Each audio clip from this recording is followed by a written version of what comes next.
ನಮಸ್ಕಾರ ಪ್ರೀತಿಯ ವೀಕ್ಷಕರೆಲ್ಲರಿಗೂ ಸಂಕಲ್ಪ ಸುದ್ದಿ ಕಾರ್ಯಕ್ರಮಕ್ಕೆ ಆತ್ಮೀಯ ಪ್ರೀತಿಯ ಸ್ವಾಗತ ಹೇಳ್ತಾ ಇರೋದು ನಾನು ಅನುಷಾ. ಸೊ ಫಸ್ಟ್ ಟೈಮ್ ನಮ್ಮ ಚಾನಲ್ ವೀಕ್ಷಿಸ್ತಿದ್ದೀರಾ ಅಂದ್ರೆ ಈಗಲೇ ನಮ್ಮ ಚಾನಲ್ನ ಸಬ್ಸ್ಕ್ರೈಬ್ ಮಾಡಿ, ನಮ್ಮ ವಿಡಿಯೋಸ್ನ ಲೈಕ್ ಮಾಡಿ. ಇದೇ ಜೂನ್ 2ನೇ ತಾರೀಕು ಗುರು ಬದಲಾವಣೆಯ ಪ್ರಯುಕ್ತ ವಿಶೇಷವಾಗಿರುವಂತಹ ಹೋಮ ಪೂಜೆ ಹವನದ ಕಾರ್ಯಕ್ರಮ ನಡೀತಾ ಇದೆ. ಪ್ರತಿಯೊಬ್ಬರು ಕೂಡ ಇದರಲ್ಲಿ ಪಾಲ್ಗೊಳ್ಳೋದಕ್ಕೆ ಅವಕಾಶ ಇರುತ್ತೆ. ನೇರವಾಗಿ ನೀವು ಕೂಡ ಜೂನ್ 2ನೇ ತಾರೀಕು ಬರಬಹುದು. ಗುರುಗಳ ಒಂದು ಮಾರ್ಗದರ್ಶನದಲ್ಲಿ ನಡೀತಾ ಇರುವಂತಹ ಈ ಒಂದು ಕಾರ್ಯಕ್ರಮದಲ್ಲಿ ನೀವು ಕೂಡ ಪಾಲ್ಗೊಳ್ಳಬಹುದು. ಇನ್ನು ಕಾರ್ಯಕ್ರಮದಲ್ಲಿ ನಮ್ಮ ಜೊತೆಲಿದ್ದಾರೆ ಸ್ಪಿರಿಚುವಲ್ ಗುರು ಡಾಕ್ಟರ್ ವಿಷ್ಣುದತ್ತ ಗುರುಜಿಯವರು. ಬನ್ನಿ ಗುರುಗಳನ್ನ ಕಾರ್ಯಕ್ರಮಕ್ಕೆ ಬರಮಾಡ್ಕೊಳ್ಳೋಣ. ನಮಸ್ತೆ ಗುರುಗಳೇ, ಕಾರ್ಯಕ್ರಮಕ್ಕೆ ಆತ್ಮೀಯ ಸ್ವಾಗತ. ಈ ಒಂದು ಗುರು ಬದಲಾವಣೆಯಿಂದ ಯಾವ್ಯಾವ ರಾಶಿಗೆ ಹೇಗೆಲ್ಲ ಫಲಗಳಿರುತ್ತೆ ಅನ್ನೋದ್ರ ಬಗ್ಗೆ ತಿಳ್ಕೊಳ್ತಾ ಇದ್ದೀವಿ. ಇನ್ನು ಸಿಂಹ ರಾಶಿಯವರಿಗೆ ಯಾವ ರೀತಿಯಾಗಿರುವಂತಹ ಫಲಗಳಿರುತ್ತೆ ಈ ಒಂದು ಗುರು ಬದಲಾಗ್ತಾ ಇರೋದ್ರಿಂದ? ಓಂ ವಿಶ್ವಸ್ಮೈ ನಮಃ. ಪ್ರೀತಿಯ ಬಂಧುಗಳೇ, ಇವರಿಗೆ ಇಷ್ಟು ದಿವಸ ಲಾಭ ಸ್ಥಾನದಲ್ಲಿತ್ತು. ಏಕಾದಶ ಸ್ಥಾನೇಶು ಎಲ್ಲರಿಗಿಂತೂ ಅದ್ಭುತಗಳಾಡೋದು. ಬಟ್ ಅವರ ಜೀವಮಾನದಲ್ಲಿ ಮಾಡಿದಿರೋ ಸಾಧನೆ ಮಾಡಿರ್ತಾರೆ. ಒರಿಜಿನಲ್ಲಾಗಿ ಸಿಂಹರಾಶಿಯವರಾಗಿದ್ದರೆ ಅವರ ಜೀವಮಾನದಲ್ಲಿ ಮಾಡದಿರೋಂಥದ್ದು ಮಾಡೋ ಸಾಧ್ಯತೆ ಮುಂದೆ ಬರಬಹುದು, ಆದರೆ ಅಷ್ಟು ಅದ್ಭುತಗಳು ಜರುಗಿರ್ತವೆ. ಈಗ 12ನೇ ಮನೆಗೆ ಬರೋದರಿಂದ ಸ್ವಲ್ಪ ಹೆಚ್ಚಿನ ಖರ್ಚುಗಳಾಗುವಂಥದ್ದು.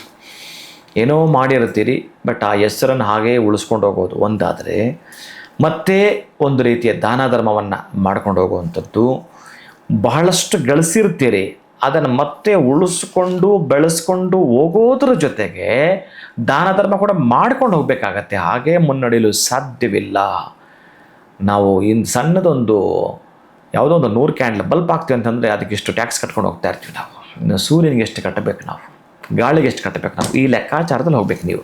ನೀವೆಷ್ಟು ಹೆಸರು, ಕೀರ್ತಿ, ಹಣ ಸಂಪಾದನೆ ಮಾಡಿದಿರೋ ಟ್ಯಾಕ್ಸ್ ರೂಪದಲ್ಲಿ ಅದು ಪೇ ಆಗಲೇಬೇಕು. ಅಂದರೆ ದಾನ ಧರ್ಮ ಅನ್ನೋದು ಹೆಚ್ಚಿಗೆ ಹೇಳುತ್ತೆ. ಇವರಿಗೆ ಖರ್ಚಾಗತ್ತೆ, ಮೊದಲೇ ಖರ್ಚುಗೋದುಗಳು ನಮಗೆ. ಮತ್ತು ದಾನ ಧರ್ಮ ಎಲ್ಲಿ ಮಾಡೋದು ಅಂತಂದರೆ, ಆ ಖರ್ಚುಗಳು ನಿಲ್ಲಬೇಕು ಅಂತಂದರೆ ನೀವು ದಾನ ಧರ್ಮದ ರೂಪದಲ್ಲಿ ಏನಾದರೂ ಮಾಡ್ತೀನಿ ಅಂತಂದರೆ ಅನವಶ್ಯಕ ಇದಾವೆ ನೋಡಿ. ಅನವಶ್ಯಕ ಅಂತಂದರೆ ಆರೋಗ್ಯ ಕೆಡುವಂಥದ್ದು. ಮನೆ ಎಲ್ಲ ಸದಸ್ಯರಿಗೂ ಆರೋಗ್ಯ ಕೆಟ್ಟುಬಿಟ್ರೆ ಯಥೇಚ್ಛವಾದ ಖರ್ಚಲ್ವಾ, ಆ ಖರ್ಚನ್ನು ನೀವು ಇಲ್ಲಿ ಮಾಡ್ತೀನಿ ಅಂತಂದರೆ ಅವು ಬರಲಿಕ್ಕೆ ಸಾಧ್ಯ ಇಲ್ಲ. ಅದನ್ನು ಮುಚ್ಚಲಾಗತ್ತೆ. ಇಲ್ಲಿ ನೀವೇ ತೆರೆದರೆ ಅದನ್ನು ಮುಚ್ಚಲಾಗತ್ತೆ. ಇಲ್ಲ ಅಂತಂದರೆ ಕಟ್ಟಿಟ್ಟ ಬುತ್ತಿ ಯಾವುದೋ ಹೋಗುವ ಸಾಧ್ಯತೆ ಇರುತ್ತೆ ಪ್ರೀತಿ ಬಂಧುಗಳೇ.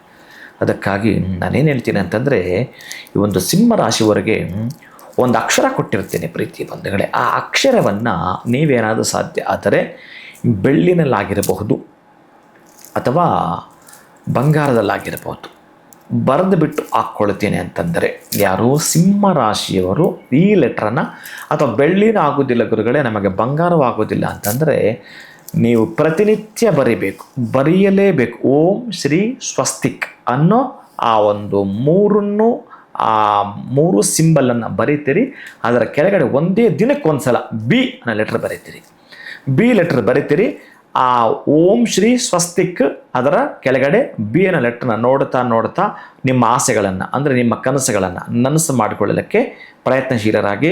ಯಾರ ಮುಂದೇನೋ ಬ್ಯಾಂಕ್ ಮ್ಯಾನೇಜರ್ ಹತ್ರ ಮಾತಾಡಿದ್ರೆ ನೀವು ಹೇಗೆ ತೆಗೆದುಕೊಂಡು ಹೋಗ್ಬೋದು, ಅಥವಾ ನಿಮ್ಮ ಗೆಳೆಯನ ಮುಂದ್ಗಡೆ ಸಹಾಯ ಪಡ್ಕೊಳ್ಬೇಕಾದ್ರೆ ಅವನ ಮುಂದೆ ಆ ಒಂದು ಕಷ್ಟ ಹೇಳ್ತೀರಲ್ಲ, ಎಸ್ ನಾನು ಕೊಡ್ತೀನಿ ಬಿಡಪ್ಪ ಅಂತ ಅವನು ಹೇಳ್ತಾನಲ್ಲ, ಹಾಗೇ ಆ ಬಿ ಲೆಟರ್ ಮುಂದೆ ನೀವು ಸಿಂಹ ರಾಶಿಯವರು ಹೇಳಿಕೊಳ್ತೀನಿ ಅಂತಂದರೆ ಬಹುಶಃ ಅನವಶ್ಯಕದ ಆಪತ್ತುಗಳು, ಅನವಶ್ಯಕದ ಖರ್ಚುಗಳು ನಿಲ್ಲೋ ಅಂಥದ್ದು, ಪ್ರಗತಿಯತ್ತ ನೀವು ನಡೆಯುವಂಥದ್ದಕ್ಕೆ ಅವಕಾಶವಾಗಿರುತ್ತೆ. ಇದೊಂದು ರಹಸ್ಯವಾಗಿರುವ ಲೆಟ್ರು ಈ ವರ್ಷಕ್ಕೆ ಮಾತ್ರ ಅಪ್ಲೈ ಆಗುವಂಥದ್ದು.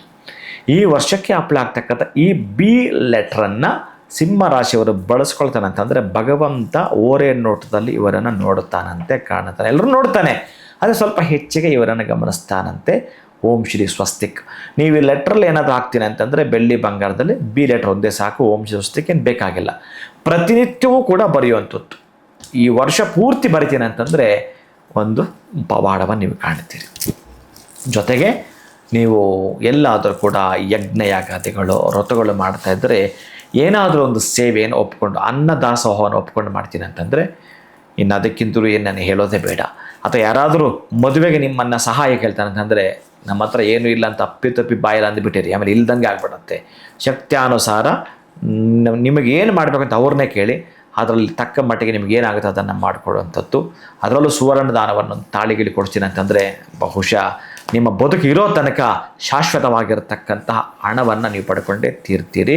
ಯಾರಾದರೂ ಮದುವೆಗೆ ನಿಮ್ಮನ್ನೇನಾದರೂ ಪರೀಕ್ಷೆ ಇದೆ, ನಿಮಗೆ ಯಾವ ರೂಪದಲ್ಲಾದರೂ ಬಂದು ಬಿಡಬಹುದು, ಅಂತಹದ್ದನ್ನು ನೀವು ಅವಕಾಶವನ್ನಾಗಿ ಮಾರ್ಪಾಟು ಮಾಡಿಕೊಡ್ತಾರೆ ಯೋಗ ಸಿಂಹರಾಶಿಯಾಗಿರುತ್ತೆ. ಗುರುಬಲ ಇಲ್ಲ ಅಂದರೂ ಕೂಡ ಕೃಪೆಗೊಳಗಾಗ್ತೀರಿ.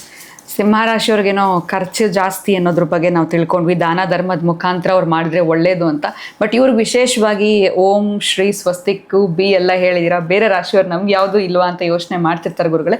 ಸೊ ಮುಂದೆ ಬರೋ ರಾಶಿಗಳಿಗೆ ಅವಶ್ಯಕತೆ ಬಿದ್ದರೆ ಖಂಡಿತ ಇದ್ರ ವಿಚಾರವಾಗಿ ತಿಳಿಸ್ಕೊಡಿ, ಯಾಕಂದರೆ ಏನಾದರೂ ಒಂದು ರೆಮಿಡಿಗೆ ವೆಯ್ಟ್ ಮಾಡ್ತಿರ್ತಾರೆ ಅಂತಲೇ ಹೇಳ್ಬೋದು. ಭಾಳ ಅದ್ಭುತವಾಗಿ ತಿಳಿಸ್ಕೊಟ್ರಿ ಸಿಂಹರಾಶಿಯವ್ರಿಗೆ. ಧನ್ಯವಾದಗಳು ತಮಗೆ. ನಮಸ್ಕಾರ. ಹರೇ ಶ್ರೀನಿವಾಸ. ಸೊ ನಿಮ್ಮದು ಸಿಂಹರಾಶಿ ಆಗಿತ್ತು ಅಂತಂದರೆ ಈ ಒಂದು ಗುರು ಬದಲಾವಣೆಯಿಂದ ಈ ವರ್ಷ ಯಾವ ರೀತಿ ಇರುತ್ತೆ, ನಿಮಗೆ ಹೇಗೆ ನೀವು ಹುಷಾರಾಗಿರಬೇಕು ಅಂತ ಗುರುಗಳು ತಿಳಿಸ್ಕೊಟ್ಟಿದ್ದಾರೆ.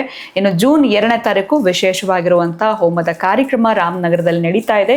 ಪ್ರತಿಯೊಬ್ಬರು ಕೂಡ ಪಾಲ್ಗೊಳ್ಳೋದಕ್ಕೆ ಅವಕಾಶ ಇರುತ್ತೆ. ನೇರವಾಗಿ ನೀವು ಈ ಒಂದು ಪೂಜೆಯಲ್ಲಿ ಪಾಲ್ಗೊಳ್ಳಿ ಅಂತ ಹೇಳ್ತಾ ವಿಡಿಯೋನ ಮುಗಿಸುವಂತಹ ಸಮಯ ಆಗಿದೆ. ನಮಸ್ಕಾರ.